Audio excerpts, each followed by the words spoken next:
Shalom shalom, amahoro y'Imana bane nawe, wowe Imana yarinze ikazigama ikakwitaho ikakwitwararika kugera uyu munsi ukiri muzima, uhema impwemu z'abazima. Ijoro ryakeye ukaba ugihema n'urukundo rw'Imana rudasanzwe. Ushimira Imana kubw'ingabire y'ubuzima. Imana yakongeye, Imana yagwanya intambara nyinshi cyane, izo wamenye n'izo utamenye, iziboneka n'izitaboneka.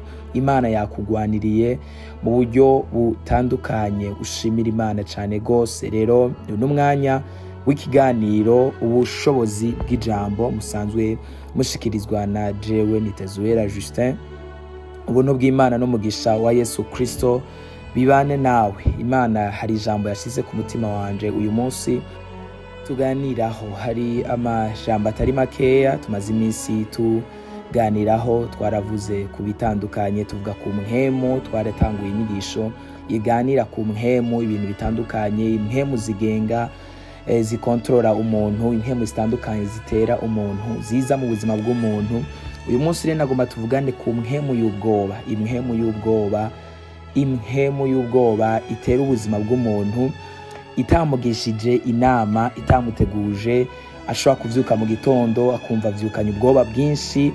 Arashobora kuba ari mu bihe runaka akumva afise ubwoba bwinshi. Arashobora kuba yagwaye akumva afise ubwoba bwo gupfa canke se ubwoba bw'ubuzima. Arashobora kuba ari no mu bihe bigoye canke se ariko ararondera akazi canke se ariko ararondera ikorwa gitandukanye canke se ari ahantu akagira ubwoba bwa kazoza kiwe ko kuvuga nti uyu munsi bimeze uku, muri kazoza naho bizoba bimeze gute. Akagira ubwoba. Nagira ndakubwire ko ubwoba ari impwemu. Fear is a spirit. Ubwoba ni impwemu. Igihe cyose uzokumva wagize ubwoba, hari ubwoba nivyo buza buriko burakuwoninga bukubwira ikintu runaka, ntukore kino kintu kubera ari kibi, ntukore kino kintu kubera yuko gishobora kukuzanira ingorane cyangwa se gishobora kukuzanira ikibazo. Ubwo bukaza ari ubwoba, ariko ubwoba buriko burakwa vertisa kudakora ikintu kibi. Ariko hariyo n'ubundi bwoba rero, ubwo n'ubwoba mpwemu yera atanga, ariko arakubwira nti ntugwe muri iki caha, ntukore ibi, kugira ngo akubuze amahoro gushobora kugwa mu caha cyangwa se gukora ikintu kitameze neza, cyangwa se hari ikintu runaka kitameze neza ukumva ubwoba muri wewe buriko burakubwira nti senga. Fata umwanya wo gusenga, fata umwanya wo guhamagara Imana, fata umwanya wo kwinginga kugira ngo ikintu runaka kibi cyari kuba imbere yawe ntikibe. Ubwoba bukwakubwira ikintu runaka kiza kuba, ariko ntibugusigurire, ariko kumva ko ufise ubwoba y'ikintu runaka gishobora kuba umwanya wari wose, ariko utazi icari cyo. Mpwemu w'Imana rero canke se ijwi ryo mu mutima rikakubwira nti senga, canke se ikomporte uko, canke se itwara uko, kugira ngo ntugwe mu kibazo. Ariko hariyo n'ubundi bwoba buva ku mwasi Satani, buva ku mugwanizi. Ubwoba bukubwira ibintu byinshi, ubwoba bukubuza kugira icyo ushobora gukora, ugatinya gukora igikorwa runaka kandi cyari kuba igikorwa gishobora kukubera umugisha, ugatinya. Hari abantu benshi batinya ibintu byinshi bitandukanye. Uyu munsi rero nagomba kukubwira yuko ubwoba ari impwemu. Ubwoba ni impwemu. Icambere, hari impwemu mbi y'ubwoba iva ku badayimoni, is paralyzing spirits. Ni impwemu itera paralize yo mu buryo bw'impwemu. Mu yandi majambo, hari ikintu ciza runaka wari gukora igatera paralize yo mu buryo bw'impwemu, ikakubuza gukora ikintu runaka kandi cyari kuba ikintu c'umugisha, ariko ikagutera paralize yo mu buryo bw'impwemu. Ukaguma mu kibanza kimwe, ntivyemere yuko ushobora kuduza ukwizera kwawe. Ni impwemu mbi itera paralize yo mu mpwemu, ku buryo ishobora kugutera, sinzi ko hari umuntu arabona umuntu yagize ubwoba. Icambere, ntusubira gutekana. Icambere, amahoro mu mutima arahera. Icakabiri, urabura ivyizigiro, uratakaza ivyizigiro. Ikindi naco, impwemu y'ubwoba ni impwemu inyeganyeza ukwizera. Impwemu y'ubwoba ni impwemu inyeganyeza ukwizera. Nimba hari ico Imana baravuganye nawe, impwemu y'ubwoba imaze kuza, ukabona ibihe biremereye, ukabona ubugwayi buraje, ukabona ubukene, ukabona ibitero, ukabona kumbure n'ibindi bintu bitandukanye, cyangwa se ibitariko biragenda neza mu buzima, iyo mpwemu iza directement, iza itumbera cyane ku kwizera kwawe, ikanyeganza ukwizera kwawe. Kandi ukwizera kwawe kuriko kuranyeganga bisigura yuko uriko uratakaza n'ibyizigiro by'ubuzima, uba uriko uramanuka no mu masengesho, kuko iyo ukwizera kuriko kurahera, hari abantu Satani azana impwemu y'ubwoba. Bamaze kugira impwemu y'ubwoba bagatakaza ukwizera, bamaze gutakaza ukwizera bikabaviramo gutakaza isengesho muri bo, bamaze gutakaza isengesho muri bo bikabazanira gusubira inyuma, bamaze gusubira inyuma bikabazanira gusubira mu vyaha. Kandi vyahereye ku mpwemu y'ubwoba, kubera ko hari igihe umugororotsi cyangwa se umuntu runaka ashobora gusengera ikintu akabona kiratevye, none akacatangura Satani akaca yugura umuryango w'ubwoba, ubwoba bukaza mu mutima. Eheraba we ko bimeze uku nuku, ntubona ko bizogenda uku nakuriya, we ko bitaremera, ntubona kuzokura n'ingorane n'ibibazo. Ubwoba bukaca buza mu mutima, akaca yumva yuko akwiye kwigwanirira. Yesu Kristo niwe wenyine ashobora kugwanira ubuzima bwawe bukagenda neza. Mu gihe atanguye kwigwanirira, intambara zikaca zimusumba inkomezi. Atanguye kwigwanira icambere yagize ubwoba, hanyuma rero atanguye kwigwanirira agaca ananigwa, kuko intambara zica zimusumbya inkomezi, intambara zica zimusumbya ubushobozi, kubera ko ziba ziremereye cyane, ziba zuguruwe n'umwansi Satani, rero zikamusumbya inkomezi. Hanyuma kandi ariko arigwanirira Kristo Yesu ntakiri ku ruhande rwiwe, akaca atsindwa. Uyu munsi utegeka impwemu y'ubwoba ive mu buzima bwawe mu izina rya Yesu. Uruhande rw'ubwoba ruve mu buzima bwawe mu izina rya Yesu. Imana iguhereze ubushobozi n'inkomezi.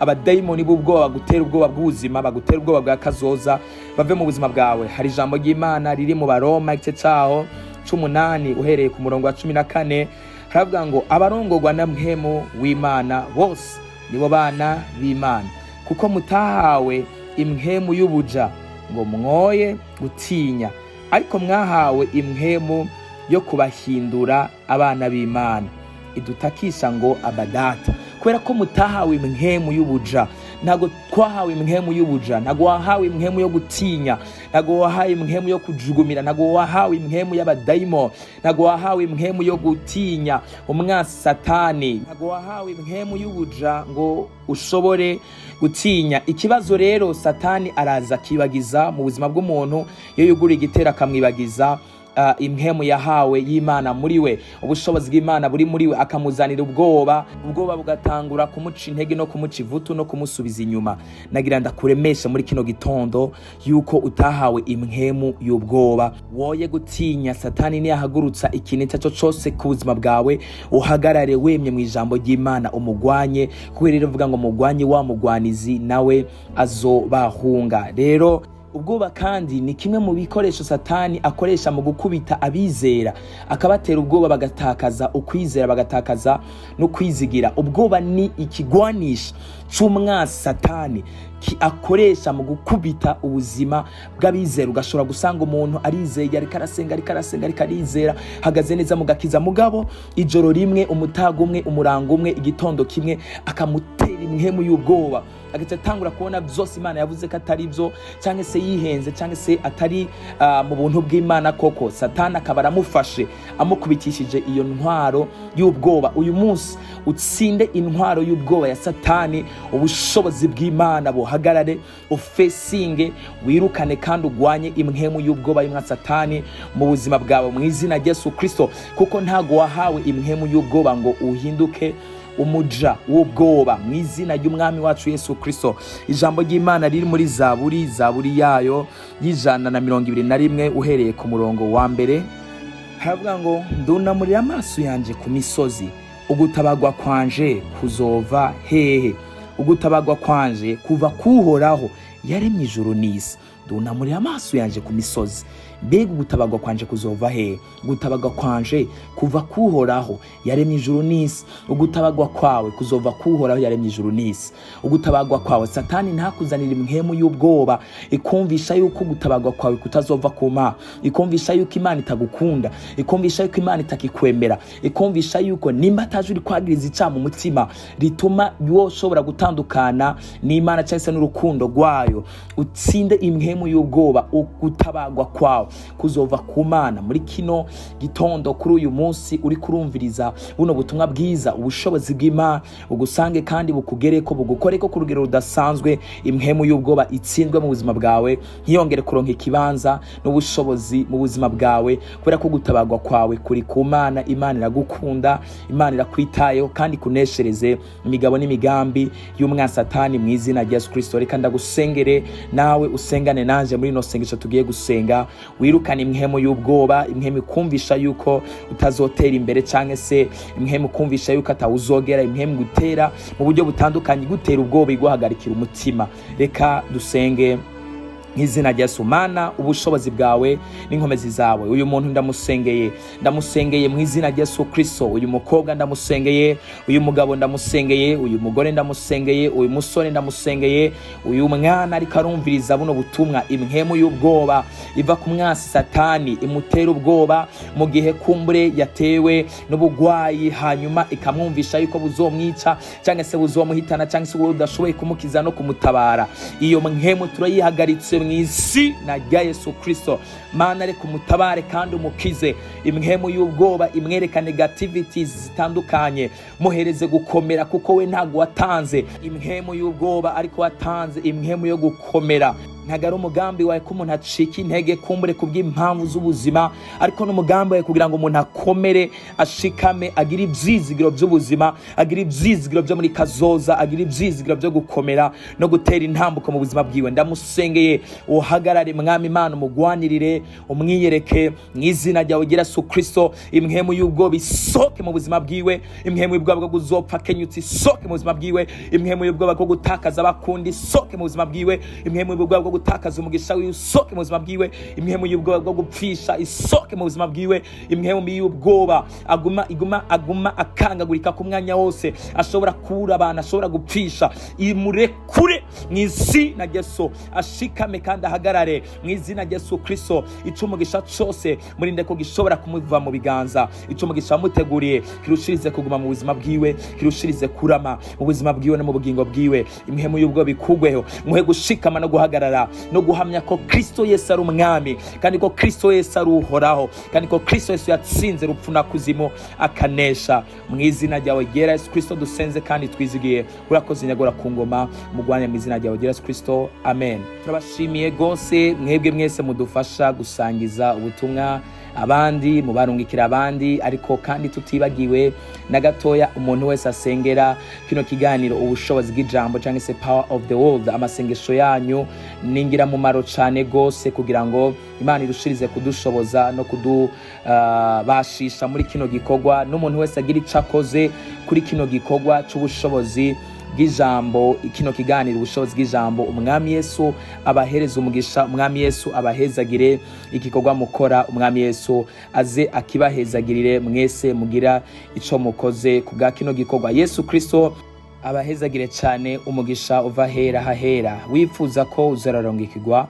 buno butumwa, woshobora kwandika kuri nimero 69 90 35 ubusa 6 69 90 35 06. Umugisha w'Imana ubane namwe. Shalom shalom.